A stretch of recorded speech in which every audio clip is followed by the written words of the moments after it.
But it took forever. Yeah, my nose. Okay. I'm going to get back. Am I up? Are we playing? Good. Okay, let's get out of this truck. We're going to move around a bit. Now, can you see the pine tree? All right, where'd he go? He just stopped to say, there he is, Sam. Can you see the hawk? Oh, he just left the tree. He just said goodbye to me and flew off. He's going across the valley. I can't chase. Boy, I wish that feedback could go away. Wow.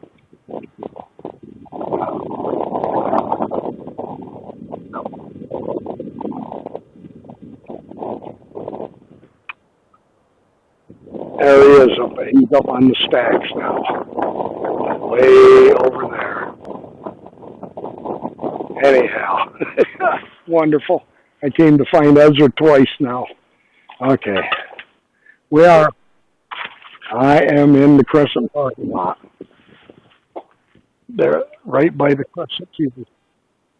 Okay. That's Official Band Center right there. When I get a few more people, I'll go into a lot of explanation. Boy, this feedback's killing my ear. I don't know how to turn a mic down on this thing either, if there is even adjustment for it. Hold on, I gotta set this tripod back. There we go. Anyhow. Hey, look at that. I almost saw something. How'd they do that? Now it's on the side. Now it's standing up. Can't. Anyway, the screen is so black, I can't see nothing in it. I'm looking at myself. And I got to overcome these problems here before I get going into the season. Excuse me. Oh, beautiful. There's a shot of Weil and Bartel, I'm sorry. Holy cow, I can see something. What'd I do? I did something. What'd I do? Yeah, I can even see it on this screen. If I turn it that way. Wow. Whoop, there it goes. It slipped out again. Must be that it doesn't like the sun. That's the problem. It doesn't like sunlight. I aim it. Go ahead.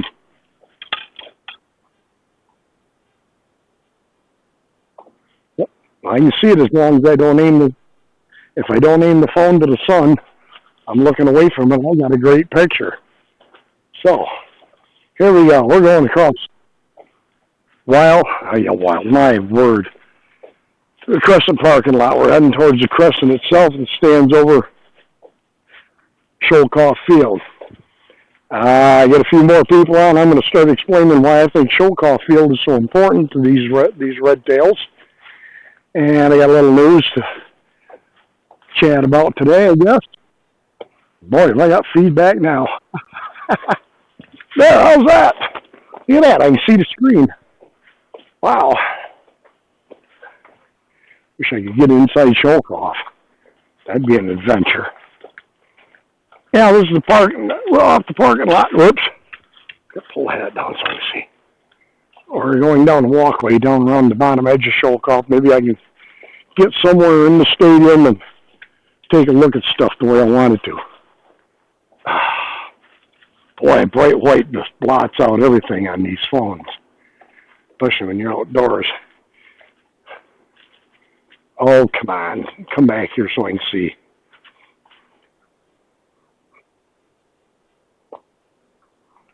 On the earpiece? Yeah. Oh, yeah, hold on. Oh, where is it? Is that better? Okay, is that better now? Okay, hold on. I got to set the tripod down, which I'm getting tired of carrying that thing around today. All right. I get a hold of the phone.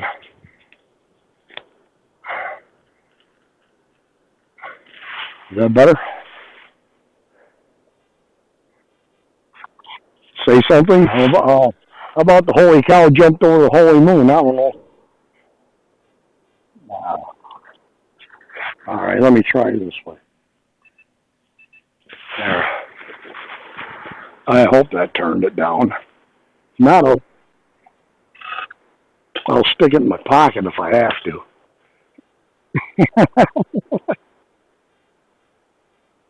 All right.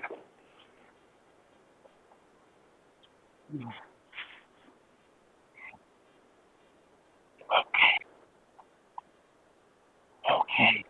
I'll talk very softly. I know. I know. I know. Don't call me that on the phone. That wouldn't be nice. All right. I got an appointment at 1 o'clock. I got to keep today, so I hope to wrap this. Oh, rats! We got this all chained off. Well, I guess I can't get in anywhere around 2 o'clock today. Lost my picture on the phone again. Wow. Hey, out there is Showcoff Field. I guess I'm going to have to explain this all from outside the gates, aren't I? Because it is chained off and locked off and nothing is plowed down here. Huh. If you can see it, I'm hoping you can. That is the back side of the eastern side of the stadium with all the seating in it. That arch, or the crescent as it's called, was built, originally it was built for 9,000 people, but they've expanded it so many times over the years you can get 28,000 people on that stadium site alone. This area is it's a playground. It's a training center. It's what the Hawks use to learn how to fly around in certain systems and bounce around and have fun. They sort of get trained by mom and dad to come over here and wait for food at times. There's not much hunting that goes on over here. I'm going to the bottom side of Friendship Hall at Showcoff Field and see if it's plowed. Maybe we can get down there and take a look at stuff. I'll give you all a little tour as we go along. I'm not sure. That's Teagle Hall right there. You can see it. I've lost my vision again. Rats. Another sports center. I think that has something to do with, the athletic offices. There we go. Yeah, there's the physical therapy area. We can go down around that way. Now, can everybody see that slope? How everything goes downhill here? That is one of the reasons why the puppies come over here to train. It's a perfect center for updrafts and floating on the updrafts, learning how to float on them. There is always a breeze down here. Wish I could see if you were looking at them flags up there, but you can see they're moving. You see them? Good. That breeze is always around you. This side of the hill faces down into Ithaca, and from Cayuga Lake Valley all the way down through to Ithaca, there's always wind of some sort. With that, we're going to hook a left here. We're going to go down and take a look at Showcoff Field from the bottom edge. And as the sign says, you're here. Okay. That's nice to know. There's the parking garage dead ahead of me. Down here is where we located the three of them one day, playing with the squirrels. I had a squirrel up in the tree. They were just having a ball with that squirrel. The squirrel was chasing them. They were chasing it. I don't know if they didn't know what to do with it or not, but they were just having a good old time. Hey, the fence is cool. I can get on the field. That gives me a little more idea how to say things. That tree right there, oh, please let me see that tree. Heck with it. That tree right there was where we cornered two of them one day. And one of them went over beyond this tree and over towards the parking garage. That was D2, pulled that stunt. She had a ball up there on the light tower here. I'll show you that in a minute. Hoofy prints. Okay. Last year we had D1 and D3 in that little pine-like tree right there. And on the tree to the left, come on, tripod, cooperate. That's working. Now let's see. I wish this thing had come back so I could see it, but I'm going to park you in the locks. And you let me know when you see them trees. We're going to blank again. That tree right there. Okay. That tree right there is where we landed D1 and D3 in. And that's the tree they were playing with the squirrel in. The squirrel would come from the left side of the screen and go over to the right side of the tree as you're facing it now. And D1 would go around one side and try to move its way in to scare the squirrel up to D3. The squirrel would get up there amongst the branches and take a look at D3 and sort of like giggle tee-hee and then go back to the left. So D1 would then go back over towards D3 and the squirrel would go down. Then he got the bright idea he'd go back to the left and the squirrel would go back up. And this went on for about 40 minutes. It drove me nuts. Finally, I asked him right flat out, you guys going to do anything with that squirrel or just look at it? They finally decided it's not fun to play with a squirrel. So D1 went back up on the roof of Friendship Hall. D3 took off, rear back quite a ways, and went downwards towards the ground right out there, right in that area. There's some signs in there, and I heard a wing hit the sign. I got a little worried it might have broken a wing or something. So I wanted to make sure it wasn't hurt. I went back in there, and can you see the gates now? Okay, I'm going to raise it just a little bit. A little lower. I went through that gate and went back in through out by the garbage can receptacle you saw out there.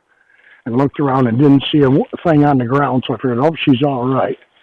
I started backing out this way. I walked backwards so I could make sure everything I looked at twice to see if she was on the ground anywhere. Baguette was out here on the field videoing D2 up on top of the light tower out here. I came back out and got almost to this gate right out there, and I heard something make a noise. You idiot, you just stepped in your own trap. I looked straight up in that branch up there that's sticking out a little bit. Oh, I wish I could see this screen.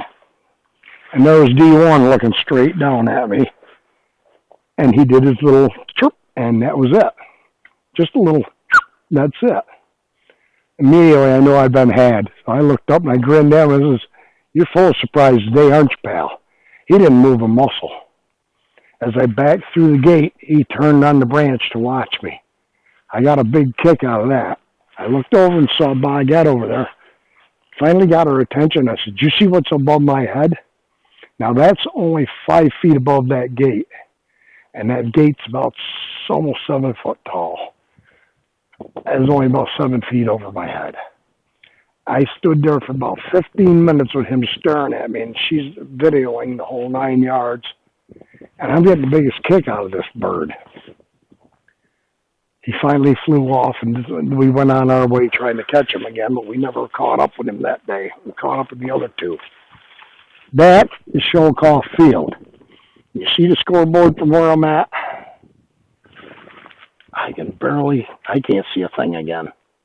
This phone's giving me hissy fits. All right. That scoreboard is approximately almost 170 yards from us. You're about to learn what a red tail can see. That 170 yards, if a hawk sits right where this phone is right now, it sees it 17 yards. They've got 10 times the vision we've got for far away distances and close up. The usual formula for that is, for a human being, is 20-20. For a hawk, it's 20-2. What we see at 20 feet is at 20 feet. What they see 20 feet away looks like it's 2 feet from them. So with that in mind, and then people are probably sitting there thinking, "Are you crazy? If a hawk sees you 10 feet or 20 feet away, all he's going to see is your nose." Wrong. They got binocular vision. They have very strong muscles on their eyes that adjust the lenses up, back and forth and up and down, and let them adjust their sight to the distance you are at. Keeps them from running into trees, buildings, etc., etc., etc. when they're flying through. If they couldn't adjust their eyes like that, we wouldn't have hawks. They also have a lot larger spectrum of light and colors. Let's turn this way. Oh, if I can see that screen. That's the stadium itself. That broader spectrum of color sight helps them a lot.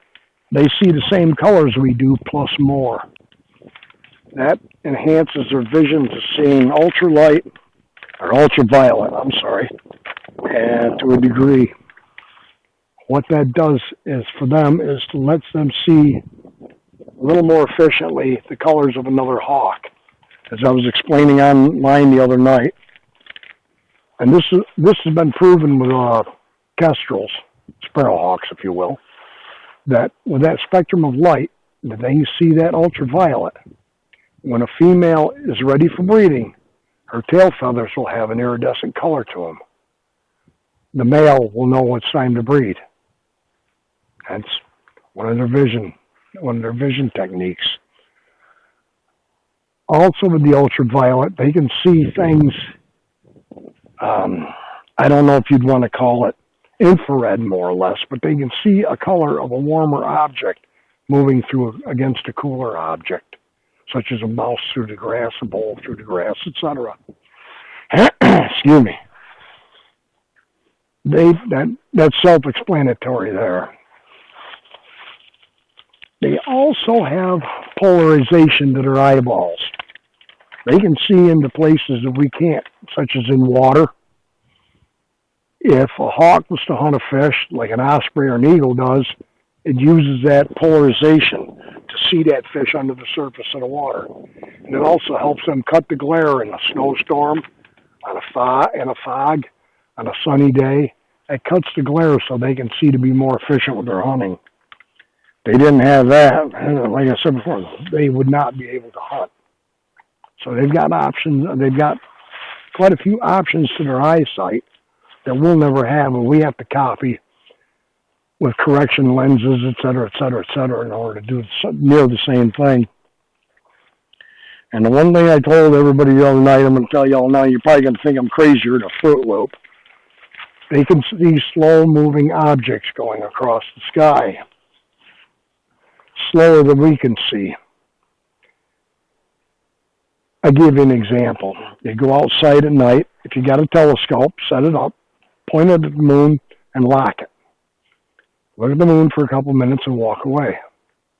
After about 15 minutes, come back and look at the moon. You're going to notice in that telescope that moon has moved.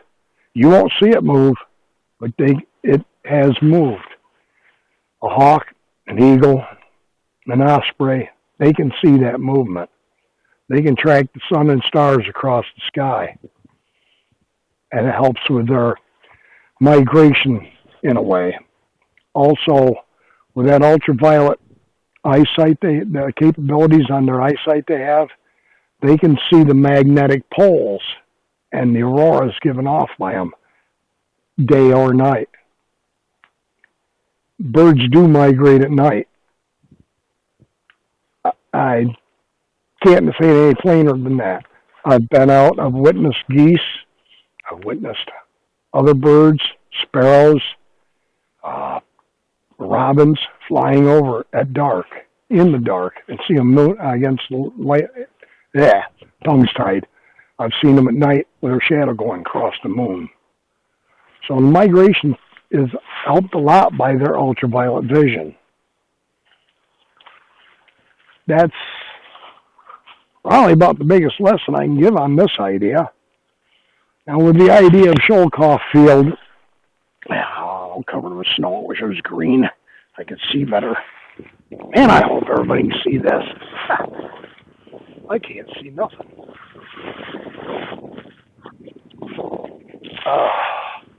Anyhow, with vision, they can pick up an object 100 yards away that's as small as your thumb and know it's there. And they can analyze it in their head. They don't think about it. It just analyzes automatically in their brain. Is that food or is that something else? They don't make many mistakes when hunting. They may miss. They may not make a kill every time they fly, but they don't make any mistakes in recognizing prey. A few weeks ago, I was out here and I ran into Carl and Baguette. They were up looking at Ezra on a pole. And Ezra got all happy looking, and he jumped off the pole, flew down to the ground, and stood on the ground. Everybody thought, did they kill something? Did he kill something? He was walking around, had it clutched into his talons. After a couple of minutes of messing around with it, he flew off. I decided I'm going to walk over and see what he was messing around with. Or maybe he killed a mouse or something and left it there. Went over there and there laid a leaf with 4 nice holes in it. He was playing with a leaf. This hawk has a sense of humor. I don't know if you would want to call it a real sense of humor or not, but he has an idea of what's fun to play with and what's not. Let me pop this loose again and we'll take a walk. There. Boy, I wish that screen would work. Wow, I gotta figure that out. Time to dig the book out. This is the backside of Sholkoff Friendship Hall. It's named after a coach from quite a while ago, and he used to play football here. Oh, I can't remember his first name, for crying out loud. Anyhow, his last name was Sholkoff. After he died, a real good friend of his decided to donate money to Cornell to build a hall in his name and honor. Once they got it built, the Sholkoff family decided, well, if we're going to have a hall named after him, we're going to have a field. So they decided to donate, I think it was $70,000, and they built Sholkoff Field. And I think it was about $100,000 for the Friendship Center. So a lot of money goes through this place because people really care about the college. It's quite interesting to see exactly how they care.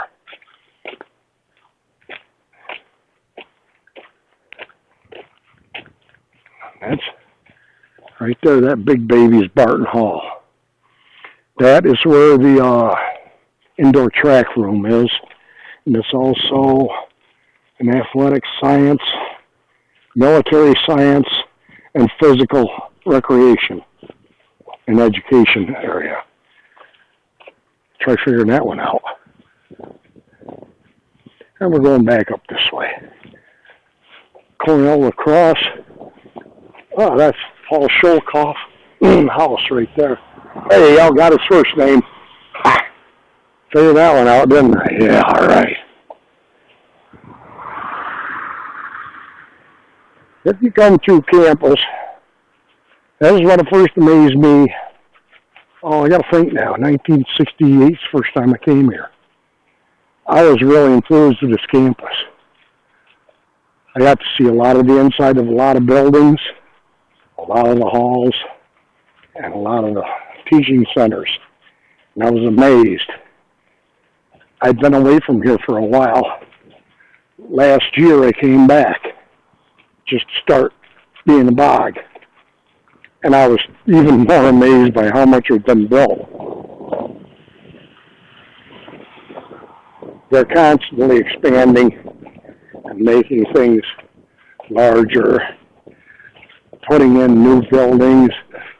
Their highest degree of idea in life, or the biggest thing you can think of that they want to do, is make an education center that everybody can get educated at and what field they want to be educated in. And it's quite large. I mean, you got law,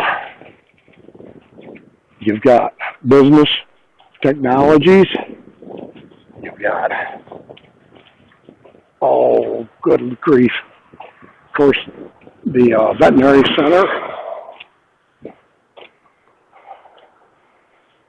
Wow, there's so many of them I can't even keep up with it now. And there goes a pigeon. There again, the shoal calves linked up. We'll back up into the parking lot.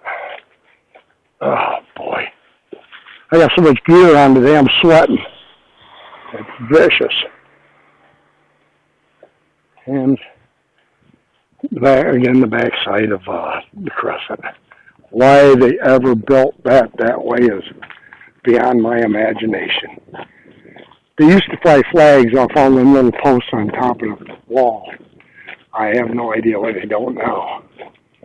But they used to have Cornell flags, New York flags, and of course the United States. Our flag. Oh, there goes a bird. I'm hurrying. You guys are pushing me, aren't you?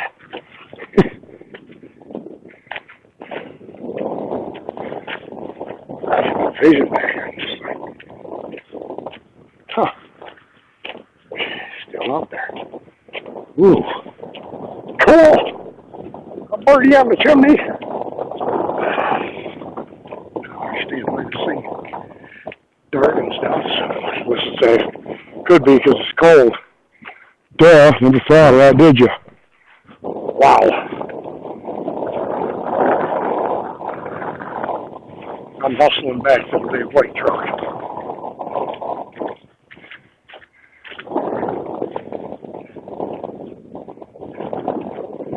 Here we are up on the hill. Whew. It's a run uphill and your knees all messed up.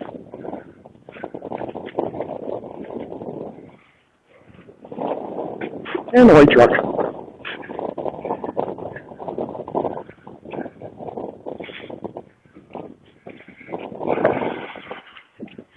I'm going to stop. We'll continue this. Right now I'm trying to huff and puff up through here.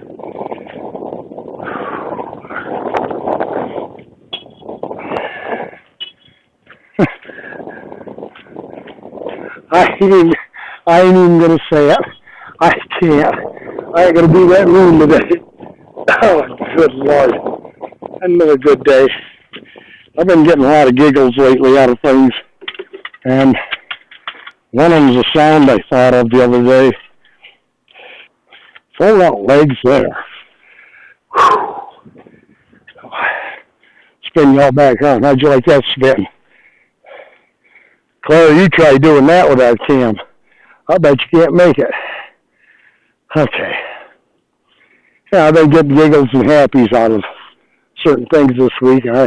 I'm sorry, but I just had too much fun with this stuff. Whew. Aha. We're going over here to take a look at Kite Hill. That's another spot I want to show you. Of course, I remember the fence incident when me and, D1 and myself, I got to remember my English is not a proper way to speak. I cut things and rearrange alphabets and do all sorts of happy stuff to make my words shorter and easier for me to work with. Hey, how y'all doing?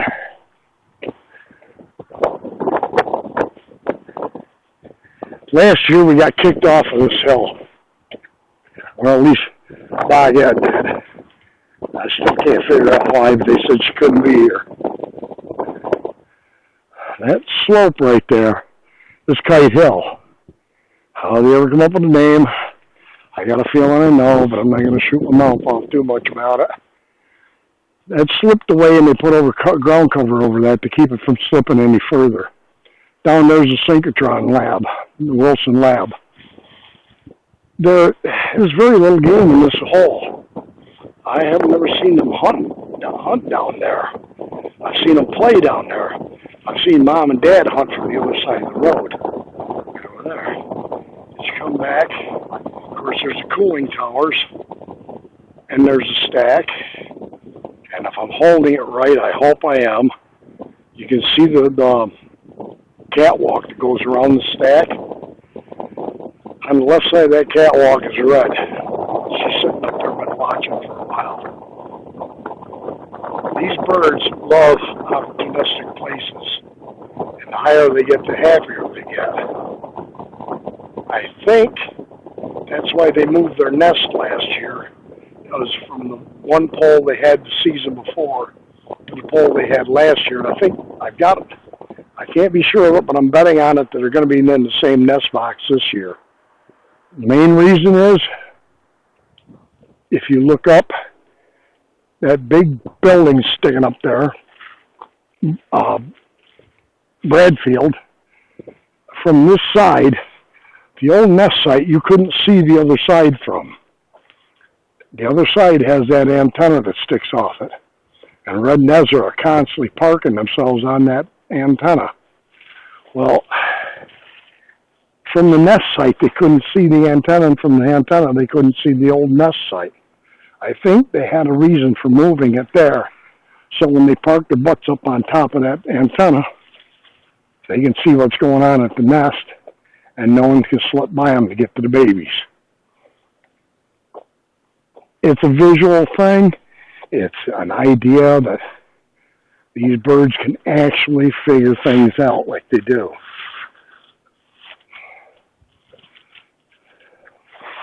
Oh, yeah. Hold on. You gotta look at my sleeve for a minute. Oh, about a half hour. Good. I said at 1 o'clock, I've got to go down and look at this building down here. I've been asked to come in and take a look at something in it. So I'm going to keep short eye on my time here. But that's been about the whole 9 yards today. Show off in the playground.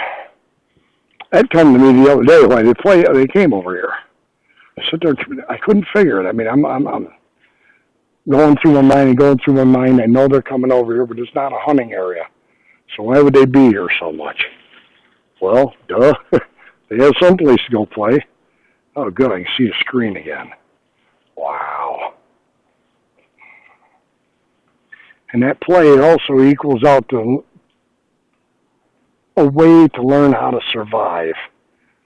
They got to learn how to hop back and forth branches, hop back and forth on power lines, wires, light posts, and they also have to learn how to play with the sticks to learn how to carry them.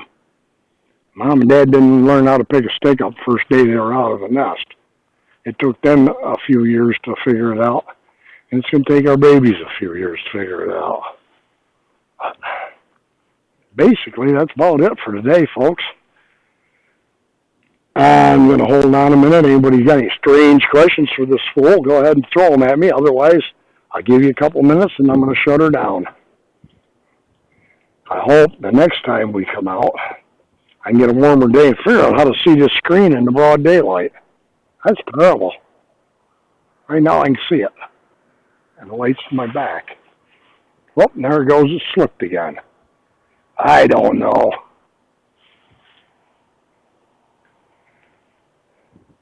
Oh, here comes a frac service truck. Ow.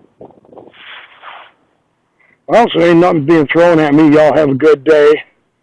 I'm glad y'all came out and enjoyed the weather like I am. Seeing all this beautiful white stuff called snow. I wish it'd go away now, but you know, we got a couple more months to go for nesting time. So between now and then, things ought to pick up. Y'all have a good day, and we will see you again.